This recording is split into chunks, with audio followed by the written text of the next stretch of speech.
Cuando nos preguntan sobre grandes hitos de la arqueología, hay una serie de nombres recurrentes que se nos vienen enseguida a la cabeza desde el inconsciente colectivo, como las pirámides de Egipto, la Gran Muralla China o Stonehenge.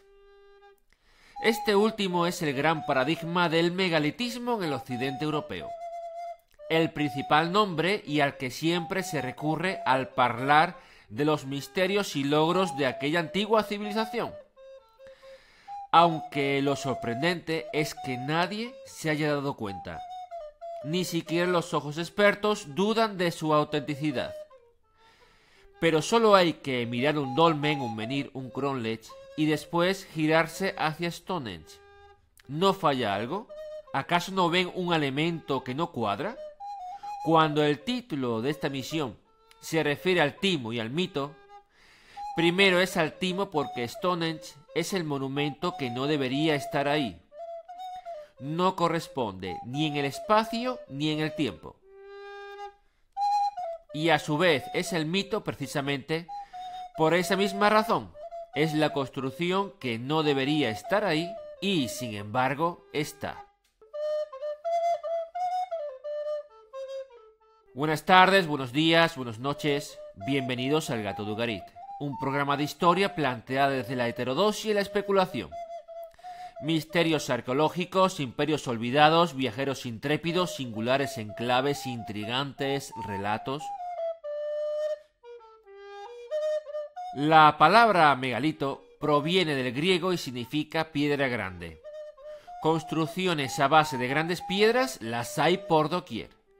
Las pirámides de Egipto, por ejemplo, son edificaciones a base de grandes bloques. O el Partenón de Atenas o Machu Picchu.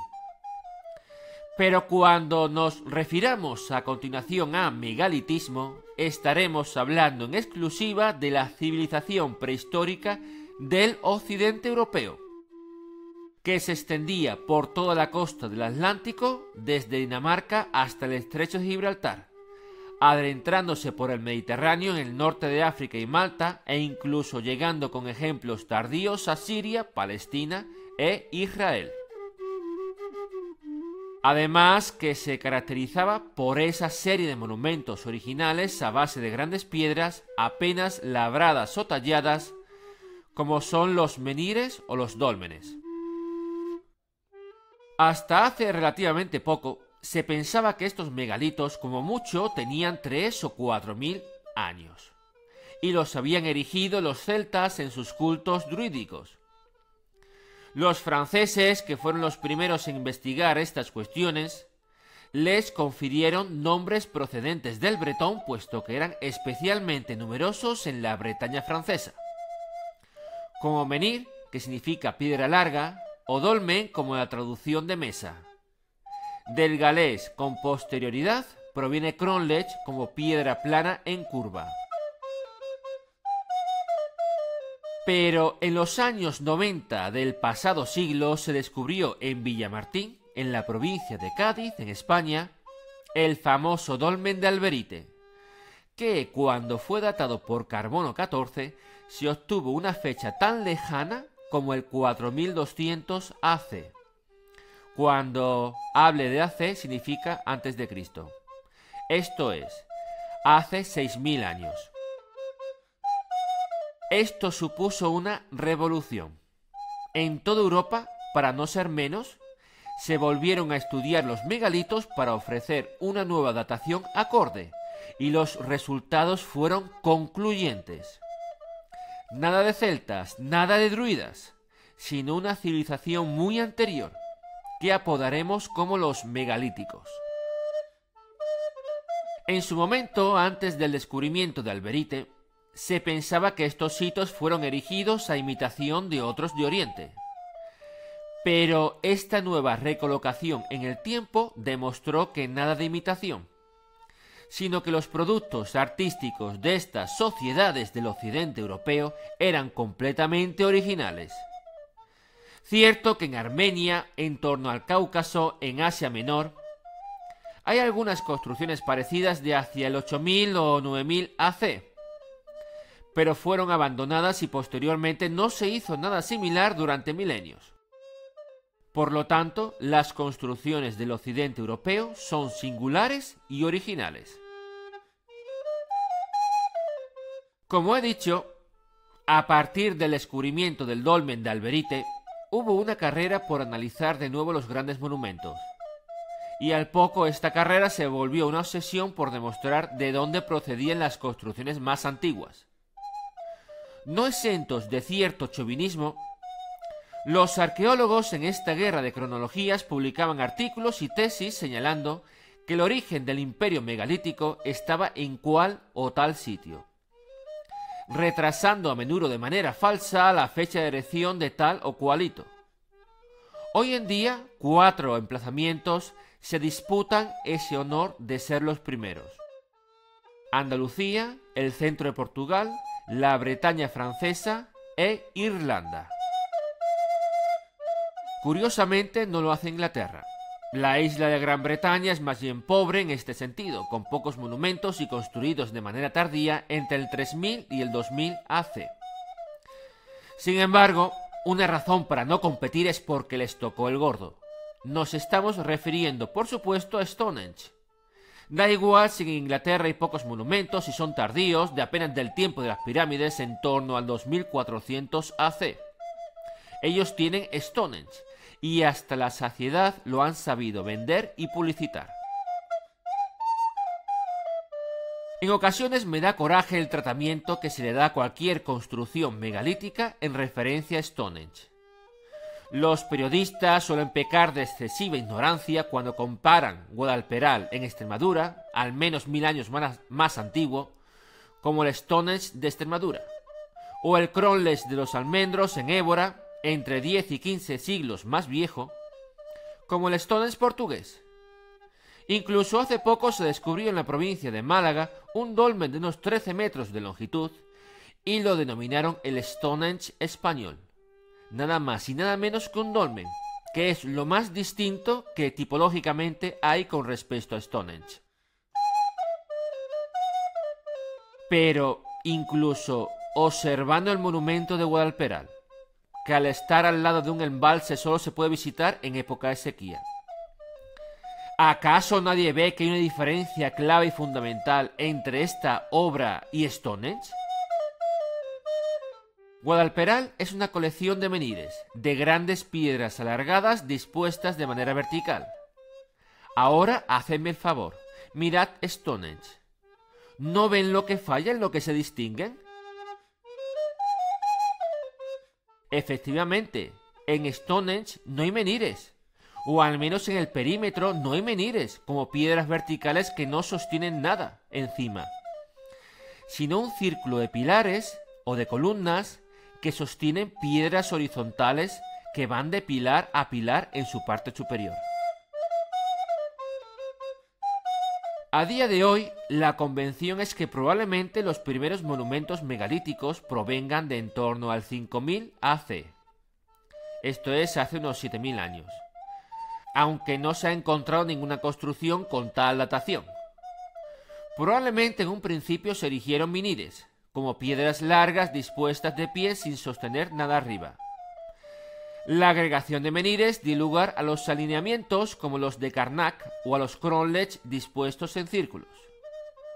Con posterioridad se empezaron a construir dólmenes, como cámaras de grandes lajas de piedra verticales llamadas ortostatos en el perímetro, que sostenían cobijas horizontales a manera de cierre y cubierta.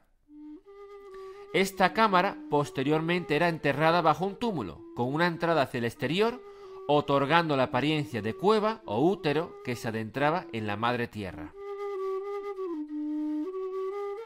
En cuanto a Stonehenge, se erigió en varias fases, y la llamativa, la bonita, la de las piedras azules, la que todos recordamos, se fecha hacia el 2400 AC.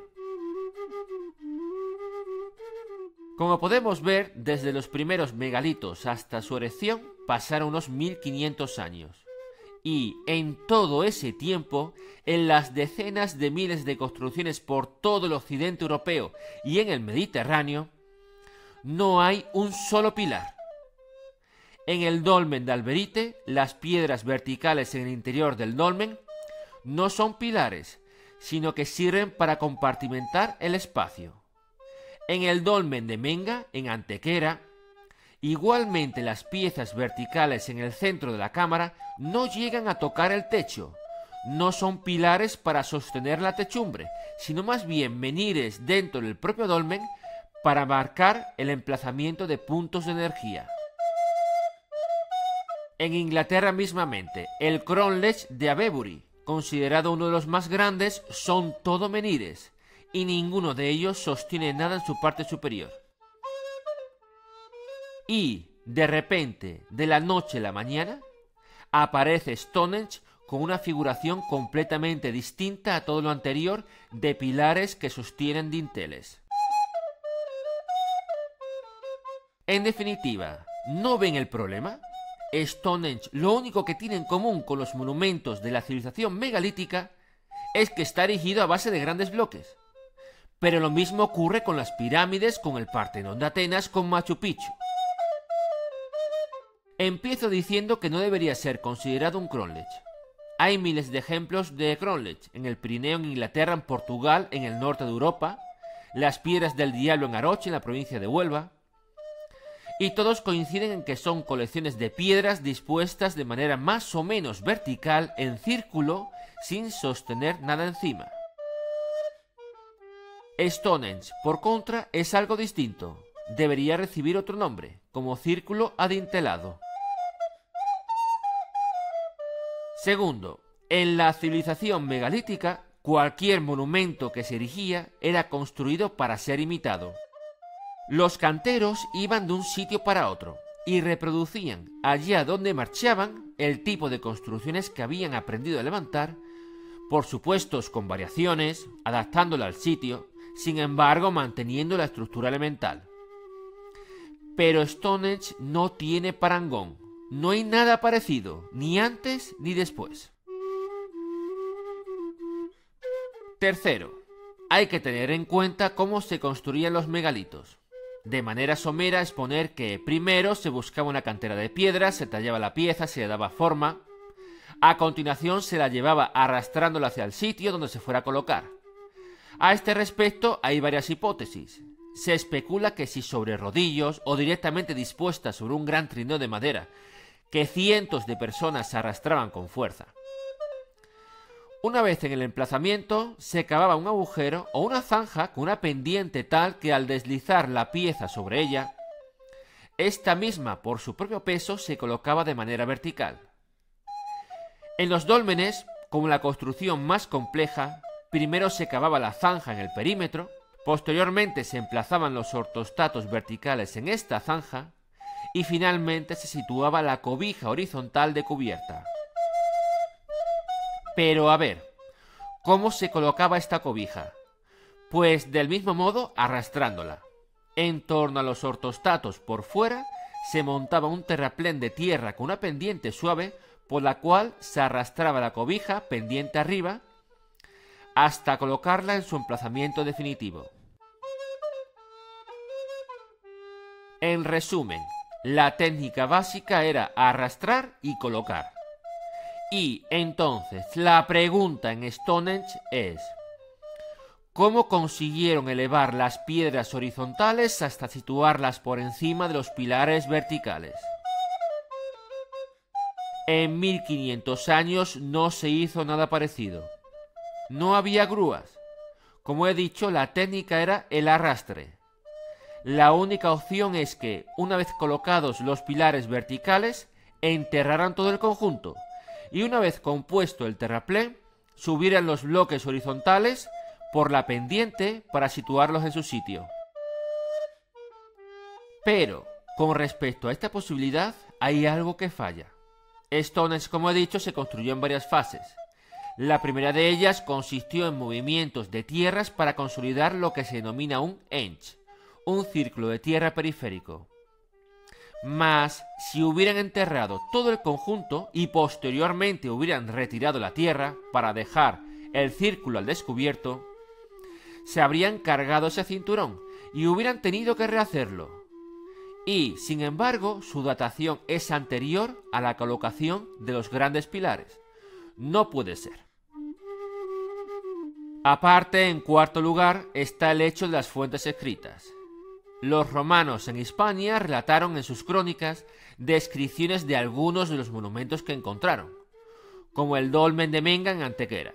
De hecho, Antequera significa la ciudad de los antiguos, que es así como la denominaron. Pero en Britania no hay rastro alguno de mención a Stonehenge en las fuentes escritas por los romanos. Se explayaron, eso sí, describiendo rituales druídicos, templos de los druidas, etc. Mas ningún comentario sobre una construcción tan llamativa como aquella. Para encontrar una fuente escrita con mención a Stonehenge, hemos de remitirnos en torno al año 1200 a una crónica inglesa medieval de Geoffrey de Monmouth. Entonces, una vez expuestas estas consideraciones, ¿cuál es mi hipótesis? Decir que respecto al Cromlech de Avebury, que es el más cercano y el inmediatamente anterior en el tiempo, apenas erigido 1 o 2 siglos atrás, Stonehenge supone un salto tecnológico de miles de años. Y a lo mejor eso es lo que tenemos que hacer, remitirnos a miles de años en el futuro. La posibilidad de que Stonehenge sea una construcción medieval, de la Alta Edad Media, de la Edad Oscura de Gran Bretaña, cuando los romanos se marcharon de la isla, es decir, de los tiempos artúricos. Habría una mezcla de elementos paganos con cristianos que sería lo que desembocase en la erección de un monumento como Stonehenge. Y, como habían heredado de los romanos algunas innovaciones tecnológicas como las grúas, pudieron hacerlo. Por supuesto, esta teoría falla en los restos arqueológicos encontrados en las excavaciones. El carbono 14 nos indica que el estrato donde se sustentan las piedras azules presenta restos orgánicos datados del 2400 AC. No obstante, esto podría tener fácil explicación. Al construir su templo en la Edad Media, los canteros lo localizaron en la posición de uno anterior, reemplazando un monumento que ya existía. Y, al clavar los pilares verticales, cavaron hasta el estrato de 2400 AC. Pero, acercándome a la conclusión, admitir que quizás me estoy pasando de listo. Posiblemente sean las ganas, la animadversión hacia tanto periodista mentecato que relaciona Stonehenge con cualquier cosa, lo que me hace desear que sea una construcción medieval. Admitiendo que pueda ser del 2400 AC, el timo de Stonehenge es considerar que sea megalítico, en el sentido de que no pertenecería a la civilización megalítica. Ni el diseño, ni el contexto, ni la técnica constructiva concuerdan.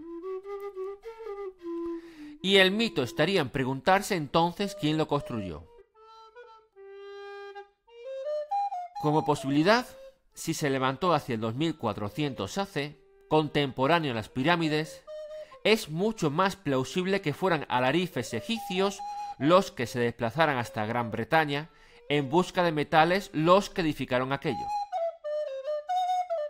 Aunque está la cuestión de que a los egipcios no les gustaba salir del Nilo hacia mar abierto. Es más viable pensar en otro tipo de navegantes, por ejemplo procedentes del mar Egeo, los antecesores de los futuros minoicos en Creta. Esta es la teoría con la que me quedo. Fueron navegantes del Egeo. Porque hay otra hipótesis que es la de las invasiones. 2400 AC coincide con una serie de cambios trascendentales en el occidente europeo. El viejo mundo, en unas pocas décadas y siglos, sería completamente reemplazado por otro. La razón, las invasiones de los pueblos del este, en concreto de los jinetes de las estepas, conocidos como Kurgan, Yamnaya o indoeuropeos. Precisamente en esta época alcanzaron la península ibérica y seguramente ya llevarán algún tiempo en las islas británicas. Ahora bien, estos pueblos indoeuropeos, a pesar de innovaciones como la domesticación del caballo o el carro de combate, no creo que tuvieran tecnología suficiente para levantar a pulso una serie de piedras de varias toneladas de peso. Por lo tanto, el enigma sigue cerniéndose sobre Stonehenge. Tengo claro que no es megalítico, pero en ese caso, ¿quién lo levantó? ¿Construcción medieval? ¿Navegantes del Egeo? Sin solucionar el dilema, pero planteando nuevas preguntas, llegamos al término de esta emisión. Esperando que les haya resultado de interés, nos despedimos aquí en El Gato de Ugarit. Buenas tardes, buenos días, buenas noches y recuerden, no son más que especulaciones.